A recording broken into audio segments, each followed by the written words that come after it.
யார் இது தனியா உட்காந்துருக்கா?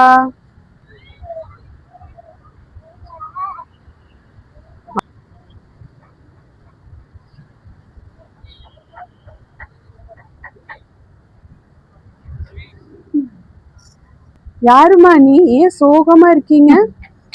இப்படி நீங்க எல்லாரும் சேர்ந்து அழிச்சுக்கிட்டே இருந்தீங்கன்னா நான் என்ன பண்றது? நான் சோகமா தான் இருக்க முடியும். உங்களையா? நீங்க யாரு? பாரு, நான் யாருன்னே உங்களுக்கு எல்லாம் தெரியல. ஆனா நீங்க எல்லாருமே ஏன் மடியில தான் இருக்கீங்க. ஆமா, என்ன அழிச்சிட்டு நீங்கெல்லாம் எங்க போவீங்க? நீங்க என்ன சொல்றீங்க? புரியலையே. உங்களுக்கு புரியாது. நான் தான் இந்த பூமி தாய்.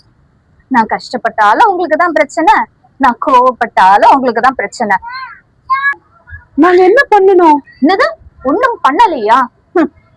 ஏன் மேல நீங்க கட்டி வச்சிருக்க உங்க வீட்டுல குப்பை போடுவீங்களா? அது எப்படி? நாங்க டெய்லி கிளீன் பண்ணுவோம், ஹைஜீனிக்கா இருக்கணும்ல. அப்போ ஏன் மேல மட்டும் குப்பை போடுறீங்க, அதுவும் மக்காத குப்பையா போடுறீங்க. இதனால என்னோட வளம் குறையுதுன்னு என்னைக்காவது யோசிச்சிருக்கீங்களா? Soil pollution, air pollution, land pollution, இப்படி எல்லா பொல்யூஷனும் வருது. ட்ரெயின் பிளாக்கேஜ், பறவைகளுக்கு, விலங்குகளுக்கு இதனால எவ்வளவு ஆபத்து வருது. இதெல்லாம் ஏன் யோசிக்கவே மாட்டேங்கிறீங்க? இல்ல, இதெல்லாம் ஏன் யாருமே யோசிக்கல? ஷோ, என்ன வெயில! சூரியன் சார், சுட்டு எரிக்கிறீங்களே, முடியல. ஆமா, மரத்தெல்லாம் வெட்டிட்டீங்க.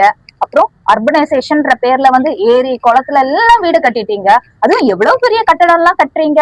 இதெல்லாம் பத்தாதுன்னு pollution, air pollution, soil pollution, water pollution சொல்லிட்டு உள்ள எல்லா கழிவுகளையும் கொண்டு வந்து என்னோட இயற்கை வளத்துலதான் போடுறீங்க. அப்புறம் ஃபேக்டரியில இருந்து வர வேஸ்ட், ஓசன் லேயர்ல ஓட்டை. ஓசன் லேயர்ல ஓட்டை வந்ததுன்னா அதுக்கப்புறம் இந்த சூரியன் சார் சுட்டரிக்காம உங்களை என்ன பண்ணுவாரு?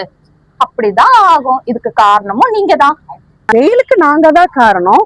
இப்ப மழை வந்தாலும் அது கூட சேர்ந்து புயலும் வருது. அப்ப இந்த இயற்கை சீற்றத்துக்கு நீங்க தானே. இயற்கை சீற்றம் வர்றதுக்கு காரணமே நீங்க தான். நீங்க இவ்வளோ வேலை எல்லாம் பண்றீங்கல்ல, அப்ப நீங்க பண்றதுக்குலாம் எனக்கு கோவமே வராதுன்னு நினைக்கிறீங்களா? என்னோட கோவத்தோட அடையாளம் தான் வல்கனோ எரப்ஷன், எர்த்குவேக், ஃப்ளட் இப்படின்னு பல நேச்சுரல் டிசாஸ்டர்னு சொல்றீங்கல்ல, அது எல்லாமே என் கோவத்தோட அடையாளம். அதுக்கு நாங்க எப்படி காரணமா? அதுக்கு நீங்க தான் காரணம். எப்படி நீங்க காரணம் இல்லைன்னு நினைக்கலாம்? டிஃபாரஸ்டேஷன் யார் பண்ணது? மைனிங் ஆக்டிவிட்டிஸ் எல்லாம் யாருமா பண்றது? சரி, ஃபேக்டரியில இருந்து வர கழிவுகளை எங்க கொண்டு போய் விடுறீங்க? கொஞ்சம் யோசிச்சு பாருங்க. டிஃபாரஸ்டேஷன்ன்ற பேர்ல வந்து மரத்தெல்லாம் வெட்டுறீங்க. சரி, அது இருக்கட்டும்.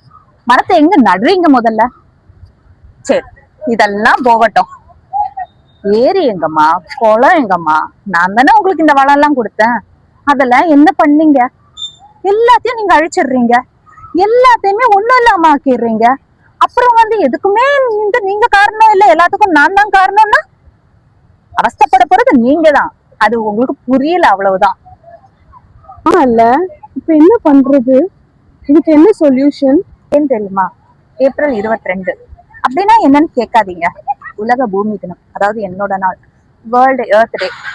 அட்லீஸ்ட் இன்னையில இருந்தாவது நான் உங்களுக்கு கொடுத்த வளங்கள்ல எல்லாம் பாதுகாப்பா வச்சுக்கிறதுக்கு முயற்சி எடுங்க. ஏதாவது ஒரு சின்ன ஸ்டெப் எடுக்கலாம்ல நீங்க. அப்படி நீங்க பண்ணீங்கன்னா நானும் கொஞ்சம் சந்தோஷப்படுவேன். அப்படியா? அப்ப இன்னைக்கே ஒரு மாற்றத்தை நான் கொண்டு வரேன். இன்னைக்கே நான் ஒரு மரக்கண்ணை நடுறேன். ரொம்ப சந்தோஷம். அது மட்டும் இல்ல, மக்காத குப்பைகளை யூஸ் பண்றது, இந்த சுற்றுச்சூழலை பாதுகாக்கிறது, இப்படி வந்து நீங்க சின்ன சின்ன விஷயங்கள் எல்லாம் பண்ணீங்களா நானும் சந்தோஷமா இருப்பேன், நீங்களும் ஆரோக்கியமா இருக்கலாம். Always better to do it today rather than postponing. கண்டிப்பா நாங்க ஒரு முயற்சி எடுக்கிறோம். இது உங்களுக்கும் சந்தோஷம், எனக்கும் சந்தோஷம். மக்கள் அனைவருக்கும் உலக பூமி தின வாழ்த்துக்கள்.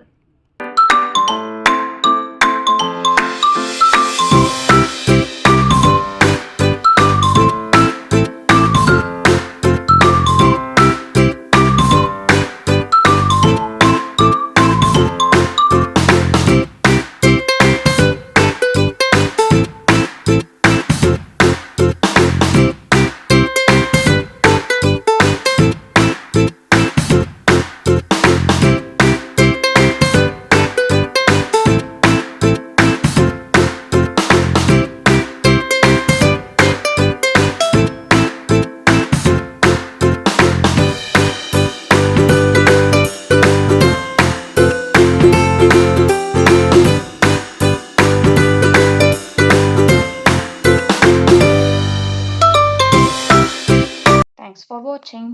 மீண்டும் இணைய சப்ஸ்கிரைப் பண்ணுங்க.